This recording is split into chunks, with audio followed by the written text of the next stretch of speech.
और भारत का संविधान सभी को अपने धर्म के प्रति आस्था का अधिकार देता है। सच का बोध करा रहे हैं अपने समाज के लोगों को। आज भारत को बचाने की जरूरत है। ये दोहरी नीति नहीं चलेगी। मैं समझता हूँ समाज के बीच जाके सच को बताना है। कम से कम 25% लोगों ने उन चैनलों को देखना बंद कर दिया है। आपको लोग पहले की तुलना में ज्यादा व्यूअर्स क्यों आ रहे हैं?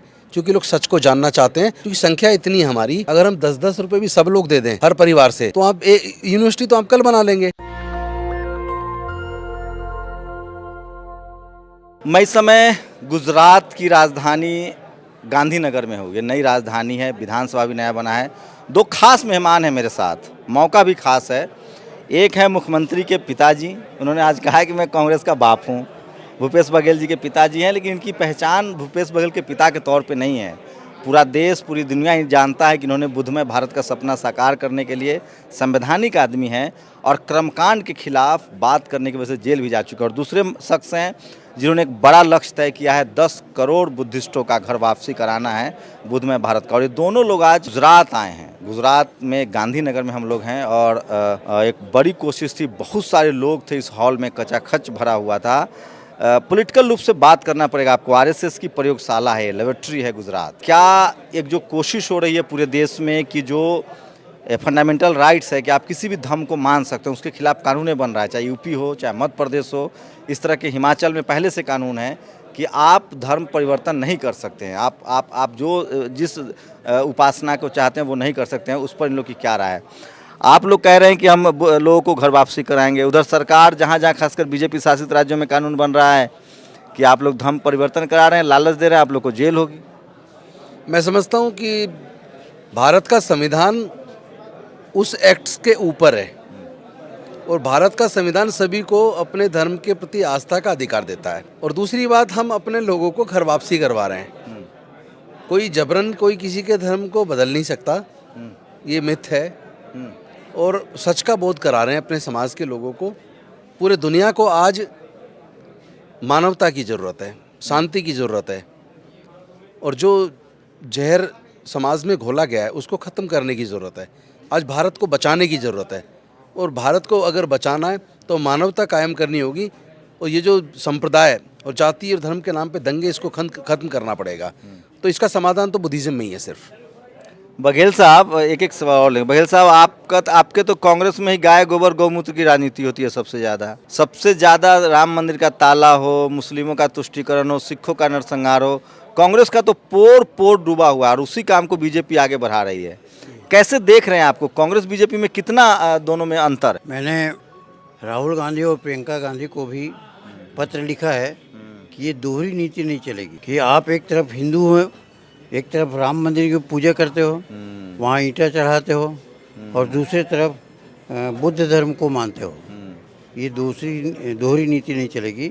और स्पष्ट कीजिए कि किसान आंदोलन को आप गोद लीजिए और किसान आंदोलन के माध्यम से बुद्ध धर्म को बुद्धमय भारत बनाना है। इसके लिए आप प्रोसीड। नंद कुमार जी, एक तो है कि कम से कम कांग्रेस में ये था कि बहुत छुपे तरीके से होता था, बीजेपी एकदम खुलेआम कर रही है। ऐसे में आपने एक बात कही कि ओबीसी को हमको जोड़ना पड़ेगा, इसके लिए आप क्या कर रहे हैं? क्योंकि आपने कुर्मी समाज की बात की, कहा कि 20 करोड़ कुर्मी समाज है। आप गुजरात में हैं, पटेल साहब का स्टेडियम का नाम बदल गया, तो सबसे ज़्यादा पटेल हैं, उनके भी बच्चों की हत्या हो गई, वो आरक्षण मांग रहे थे। तो आपका समाज तो पता नहीं कौन सी नींद में सोया हुआ है। ये उत्तर प्रदेश में, बिहार में मुझे बड़े पैमाने पर बुला रहे हैं और मैं बुद्धमय बिहार, बुद्धमय उत्तर प्रदेश बनाऊंगा, जैसे छत्तीसगढ़ को बुद्धमय बनाया। बुद्धमय बनाने का एक सरल रास्ता है और उसमें हम भूपेश सरकार पर आक्रमण करेंगे। क्या लगता है आपको ये जो बहुजन कंसेप्ट है, इस पर कैसे काम किया जाए? आप तो सोशल जस्टिस मंत्री हैं, आपकी एक नैतिक जिम्मेदारी है, लेकिन आपने धम्म के विचार को भी आगे बढ़ाने का काम किया है। लोगों को कैसे बताएंगे कि हम बुद्धमय भारत में थे? मैंने वो भाषण भी सुना जब भारत सोने की चिड़िया थी, लेकिन कब थी ये नहीं। तो रास्ता क्या है सर, रोड मैप क्या है? रोड मैप यही है जिस पे अब हम चल रहे हैं। इस पे पहले चला नहीं गया। मैं समझता हूँ समाज के बीच जाके सच को बताना है, लोगों को सच का बोध कराना है, लोगों को उनके वो कैसे अच्छे रह सकते हैं, खुश रह सकते हैं, कैसे दुखों से उनको मुक्ति मिल सकती है, कैसे उनके जीवन में खुशहाली आ सकती है, कैसे उनके जीवन में तरक्की आ सकती है, कैसे वो लोग प्रगति कर सकते हैं। अगर हम उनको ये बता दें तो उस विचार के साथ ज़रूर जुड़ेंगे जो विचार उनको प्रगति देता हो। जो विचार उनको सुखमय जीवन देता हो, तो उस विचार को फैलाना है। अभी तक दिक्कत ये आई है कि उस विचार को फैलाने पे काम कम हुआ है और इधर उधर की राजनीति की बातें ज़्यादा हुई हैं। मैं समझता हूँ उस विचार को हम सब लोग मिल के फैलाएंगे और अब वो वातावरण भी बनना है जहाँ इस विचार के प्रति लोगों का समर्पण बढ़ रहा है। तो मैं समझता हूँ अच्छे दिन आने का जो सपना था, तो जो लाने वाले थे वो तो विफल हो गए, पर हम जरूर लेके आ रहेंगे। आप तो कांग्रेस के राज में जेल गए थे, रावण को क्यों मारा? अब तो आपकी अपनी सरकार है, अब क्या बुद्धमय भारत के लिए अब आपका क्या कहना है? आप तो बुद्धिस्ट हैं, ये मुझे पता है। हाँ, बुद्धमय भारत के लिए भूपेश बघेल को जरूरी है कि उसे माने। नहीं मानेगा तो सीएम नहीं बन सकता। क्यों? उसका कारण यह है कि जो आदिवासी हैं, जो 33% हैं छत्तीसगढ़ के, वो राम को नहीं मानते हैं। उन्होंने तो कह दिया कि हेमंत सोरेन ने तो कहा कि मैं हूँ ही नहीं, हाँ, हिंदू नहीं हूँ, ऐसा छत्तीसगढ़ के आदिवासी कहते हैं। और हिंदू नहीं है ऐसा करके 15% हरिजन सत्नामी शेड्यूल कास्ट, वो कहते हैं कि हम हिंदू नहीं हैं। तो हिंदू नहीं है और हिंदू हैं ऐसा भूपेश मानेगा तो ये सारे लोग वोट नहीं देंगे। मेरा एक छोटा सा सवाल है, आप हिंदू हो, मुस्लिम हो, सिख हो, ईसाई हो, मैं एथिस्ट हो जाऊं, कुछ भी हो जाऊं, ये जो सरकार की बंदिशें हो रही है इसको कैसे देख रहे हैं? सबको फंडामेंटल राइट्स है, कोई किसी मजहब को मान सकता है, लेकिन धर्म के नाम पर जो राजनीति हो रही है, अब अभी बंगाल, अभी टीवी अखबार देखा आप लोग कि नहीं देखा, आज 3 साल की एक बच्ची को पेट चीर के इलाहाबाद में इसलिए अस्पताल से बाहर, और मिश्रा लड़की हैं 7 कैटेगरी की, टाँका तक नहीं लगाया क्योंकि उसके पास पैसा नहीं था। आज सिखों ने दिल्ली में एक अस्पताल खोला है जहाँ फ्री डायलिसिस होगा। तो क्या लग रहा है ये सारे मैसेज जान है, टीवी अखबार आप लोग के पास है नहीं, ये खबरें कैसे मैसेज होगा? आज पूरे दिन, अभी 1 महीना चलेगा, मिथुन चक्रवर्ती, ममता बनर्जी, बीजेपी, तो आप लोग कैसे काउंटर कर पाएंगे? आप लोग के पास कम्युनिकेशन नहीं है। देखिए, अगर आप इस बात का सर्वे कराएं कि इन सारे मीडिया चैनलों को अब कितने लोग देख रहे हैं, तो आपको पता चलेगा कम से कम 25% लोगों ने उन चैनलों को देखना बंद कर दिया है। तो हम उस दिशा में बढ़ रहे हैं जहाँ इस फर्जी चैनलों को, जो बीजेपी के प्रवक्ता हैं, उनको लोग देखना बंद कर देंगे। और जो सोशल मीडिया है, या जैसे आप कर रहे हैं, अब आपके चैनल की प्राथमिकता क्यों बढ़ रही है? आपको लोग पहले की तुलना में ज़्यादा व्यूअर्स क्यों आ रहे हैं? क्योंकि लोग सच को जानना चाहते हैं और झूठ से छुटकारा चाहते हैं। ये जो आपने आज मन से कहा स्कूल बंद किया जा रहा है, आपकी सरकार दिल्ली में अच्छा है, हेल्थ और एजुकेशन अभी भी 25% आप लोगों ने कहा है, अनाउंस किया है कि हम 25% बजट का एजुकेशन पर खर्च करेंगे। ये क्या पूरे देश में इम्प्लीमेंट करेंगे? चूँकि आपको पूरे देश में नेता बनाया जा रहा है, अरविंद केजरीवाल ने आपको फ्री हैंड दे रखा है, पूरे देश में कम से कम SC ST OBC माइनॉरिटी को जोड़ रहे हैं, तो क्या ये रोड मैप सरकारी स्कूल वाला मसला आप देश भर में ले जाएंगे? उसके बिना काम भी नहीं चलेगा। दिल्ली एक छोटा सा राज्य है, दिल्ली की शिक्षा व्यवस्था सुधार भी दें तो दिल्ली की तो जनसंख्या 2 करोड़ 40 लाख है, पूरे देश की जनसंख्या 1 करोड़ 30 लाख है, वो 130 करोड़ है। तो 130 करोड़ लोगों का भला करना है तो देश के सरकारी स्कूलों को सुधारना पड़ेगा, quality education, quality health service पूरे देश के लोगों को देनी पड़ेगी, और वो भी सरकारी खर्चे पर। एक सवाल और लूँगा सर, बस लास्ट सवाल। आप बहुत सीनियर हैं, बहुत दुनिया देखी है आपने, आपके घर में मुख्यमंत्री भी हैं और आपके घर में पत्रकार भी हैं, सब तरह के लोग हैं, मिश्रण है आपके घर में।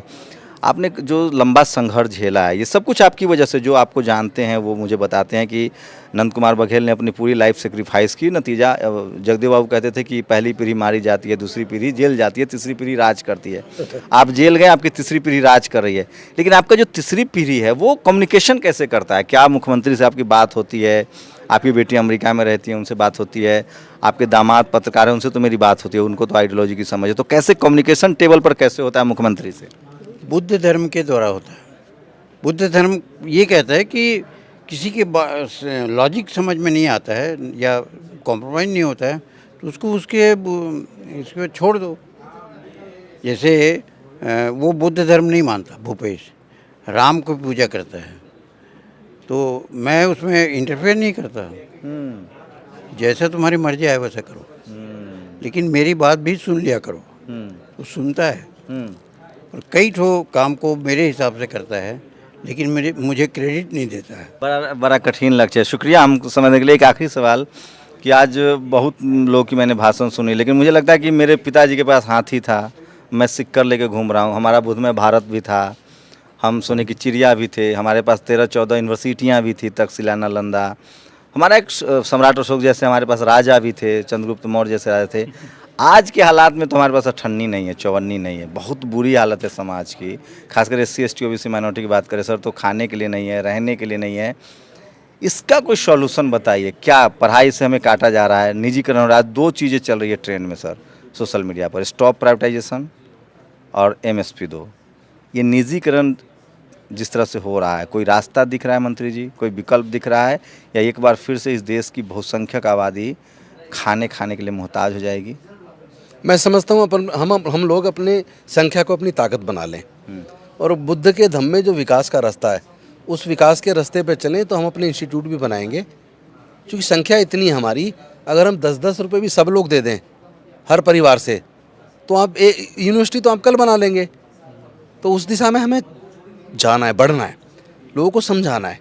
एक टाइम के खाने का पैसा आप यूनिवर्सिटी बनाने के लिए दे दो, हर महीने एक टाइम का दे दो, सिर्फ 1 महीने में, तो आपकी अनेकों यूनिवर्सिटी बन जाएंगी।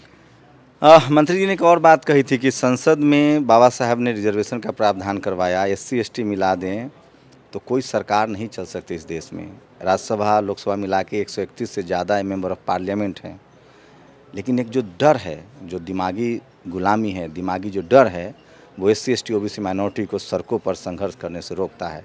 आप कल्पना कीजिए कि बुद्ध के विचारों को डॉक्टर अम्बेडकर ने और फूले पेरियार, कबीर, रविदास ने नहीं बढ़ाया होता तो आज हमारे शरीर पर कपड़ा नहीं होता। मैं फिर कह रहा हूँ, मैं किसी धर्म का पैरोकार नहीं हूँ, मैं सिर्फ इंसानियत का पक्षधर हूँ। और जब उस कसौटी पर आप कसेंगे तो बुद्ध, फूले पेरियार, अम्बेडकर, गुरदास, कबीर, रविदास, वो सब आपको खड़े मिलेंगे। आपको तय करना है कि आप किनके विचारों को आगे बढ़ाना चाहते हैं। ये है कि हर प्रदेश में कांग्रेस का ये हो चैनल, और अभी जो चैनल है वो बनियों का है और उसके संवाददाता ब्राह्मण हैं और उसके श्रमिक जो हैं वो बैकवर्ड हैं। नंद कुमार जी, कांग्रेस ने जिन जिन लोगों को जाति के आधार पर रखा था ना, वही सब लोग अब चट्टीदारी निकल गए।